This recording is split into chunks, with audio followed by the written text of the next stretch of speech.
Assalamualaikum warahmatullahi wabarakatuh. Alhamdulillahilladzi hadana lihadza wa ma kunna linahtadiya laula an hadanallah. Asyhadu an la ilaha illallah wa asyhadu anna Muhammadan abduhu wa rasuluhu la nabiyya ba'da.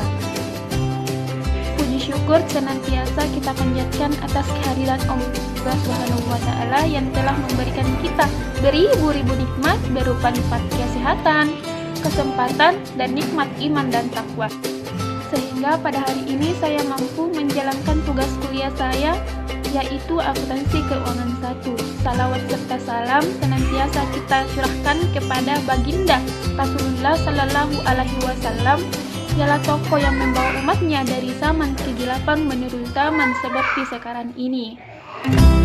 Sebelumnya saya ingin mengucapkan terima kasih banyak kepada dosen pengempu saya di akuntansi 1, yaitu Ibu Wahyuni SEMAK.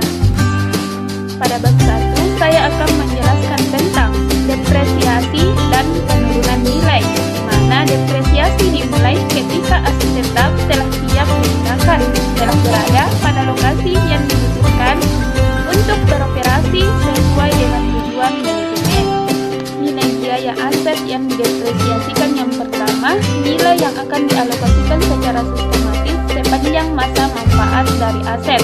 Yang kedua, biaya perolehan nilai residu. Yang ketiga, biaya aset yang didepresiasikan merupakan nilai yang akan dialokasikan secara sistematis sepanjang masa manfaat dari aset.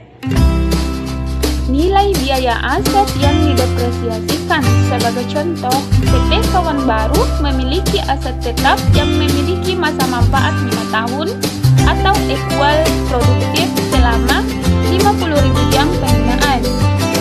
Dengan harga perolehan 400 juta, untuk dapat menggunakan aset tersebut, perusahaan harus mengeluarkan biaya pengiriman dan pemasangan senilai 20 juta. Nilai residu dari aset tetap tersebut diestimasikan sekitar 50 juta.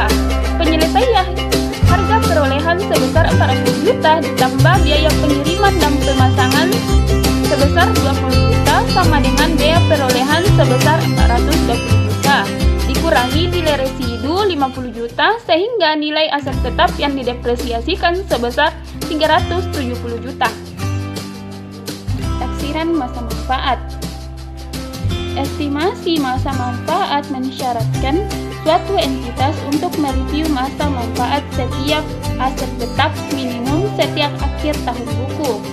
Bila terjadi hasil review berbeda dengan estimasi sebelumnya, perbedaan tersebut harus diperlakukan menurut PSAK 25 sebagai perubahan estimasi diterapkan secara prospektif. Pertimbangan penentuan masa manfaat yang pertama, ekspektasi penggunaan aset. Yang kedua, keuangan teknis dan komersial dari aset. Yang ketiga, pembatasan legal atau penggunaan aset. Metode depresiasi. Metode yang dipilih oleh suatu entitas harus mencerminkan ekspektasi pola penggunaan aset. Metode garis lurus mengasumsikan adanya penggunaan yang konstan dari aset selama masa manfaatnya. Metode pembebanan menurun mengasumsikan penggunaan suatu aset akan lebih tinggi pada tahun-tahun awal karena pada tahun-tahun awal produktivitas aset lebih tinggi dari tahun-tahun akhir. Metode unit produksi mengasumsikan pembebanan depresiasi sebagai fungsi dari penggunaan atau produktivitas aset berdasarkan jumlah output dan input. Depresiasi terpisah. Untuk komponen signifikan, jika ada komponen aset tetap yang dapat dipisahkan dan memiliki biaya perolehan yang signifikan, maka entitas yang pertama mengidentifikasi komponen yang signifikan. Kedua, mengestimasi masa manfaat masing-masing komponen. Yang ketiga, mengestimasi pola penggunaan dan menentukan metode depresiasi. Yang keempat, menghitung biaya depresiasinya. Nilai, di mana indikasi penurunan nilai terdapat dua sumber. Yang pertama yaitu sumber informasi eksternal dan sumber informasi eksternal. Untuk lebih jelasnya silakan membaca tabel di atas. Indikasi penurunan nilai. Hal-hal yang harus dilakukan oleh entitas untuk mempertimbangkan aspek materialis. Yang pertama, menguji penurunan nilai aset tak berwujud secara tahunan. Yang kedua, menguji penurunan nilai goodwill dari kombinasi bisnis secara tahunan. Pengukuran penurunan nilai. Sebagai contoh, PT Laut Baru pada 31 Desember tahun sekian melakukan pengujian penurunan nilai aset perusahaan. Informasi dari pengujian: harga jual 250 juta, biaya penjualan 8 juta, nilai pakai 280 juta, perolehan 1 Januari 400 juta, masa manfaat 20 tahun, dan nilai residu 20 juta. Pengukuran penurunan nilai, di mana nilai tercatat aset pada 31 Desember 2001, biaya perolehan sama dengan 400 juta, kumulasi penyusutan yaitu di 5 dikali 400 juta dikurang 20 juta dibagi 20 tahun sama dengan 95 juta. Nilai tercatat pada 31 Desember tahun 2001 yaitu 305 juta. Nilai wajar dikurangi biaya penjualan yaitu 250 juta dikurangi 8 juta sama dengan 242 juta. Nilai pakai yaitu 260 juta. Nilai terpulihkan yaitu 260 juta. Adapun jurnalnya yaitu rugi penurunan nilai aset tetap pada akumulasi penurunan nilai aset tetap sebesar 45 juta, di mana 45 juta ini didapatkan dari 305 juta dikurang 260 juta, maka didapatlah nilai 45 juta. Penurunan nilai pada unit penghasil. Definisi UPK.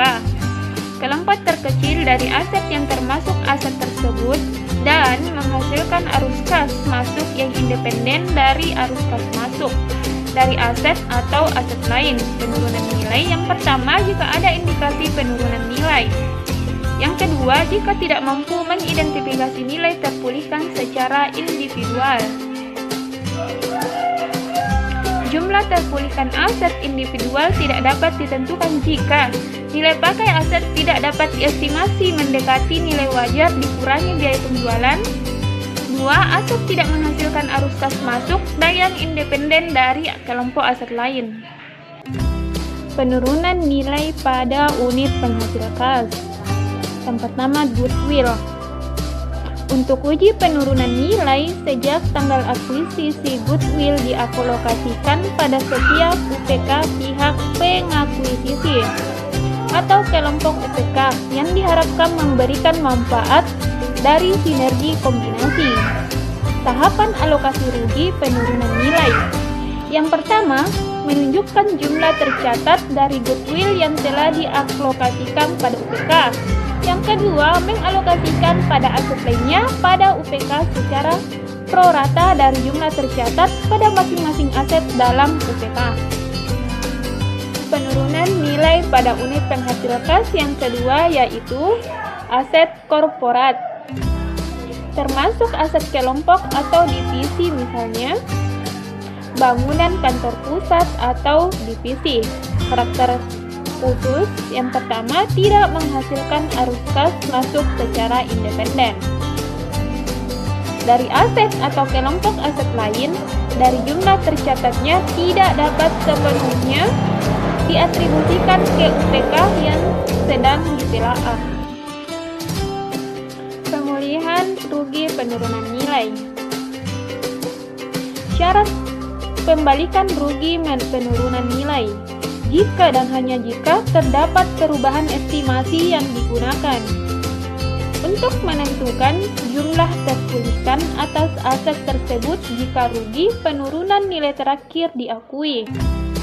Cara membalik rugi penurunan nilai yaitu jumlah tercatat aset dinaikkan ke jumlah terpulihkannya, tidak boleh melebihi jumlah tercatat.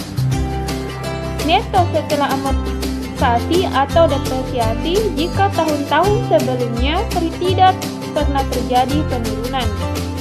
Pengakuan pembalikan rugi penurunan nilai yaitu segera diakui dalam laporan laba rugi. Setiap perubahan rugi penurunan nilai aset.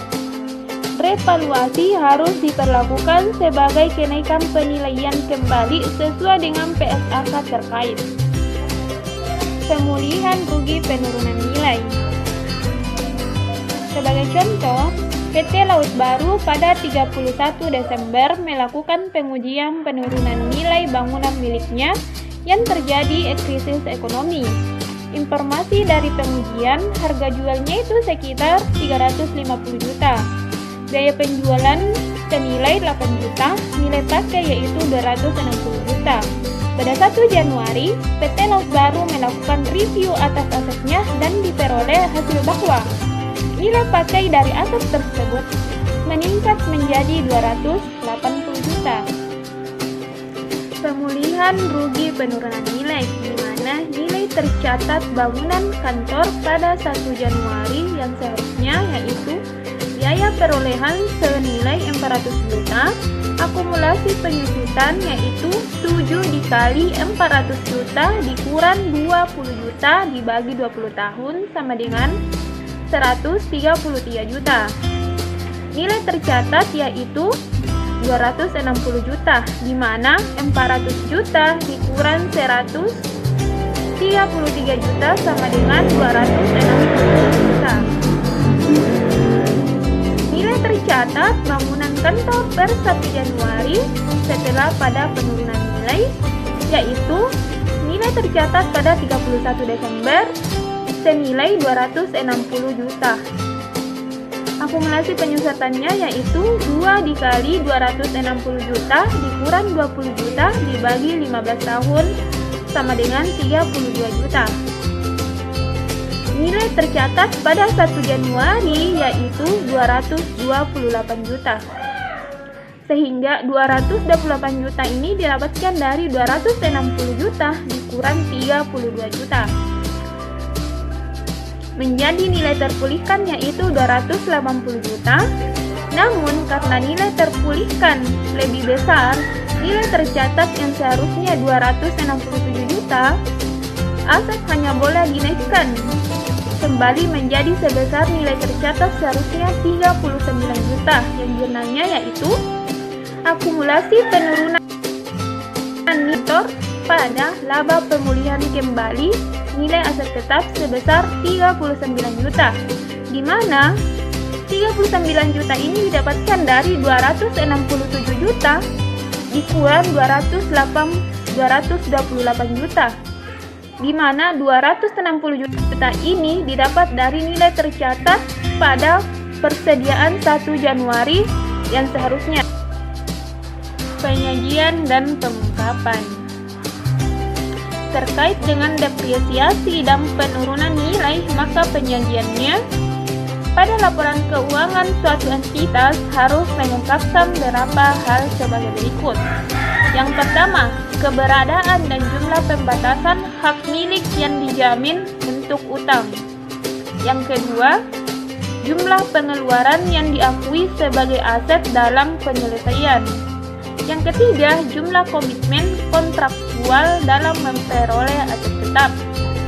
Yang keempat, jumlah kompensasi pihak ketiga atas aset tetap yang dimasukkan ke dalam laba rugi. Yang terakhir, jika ada perubahan estimasi terkait dengan masa manfaat, nilai residu, atau metode penjualan.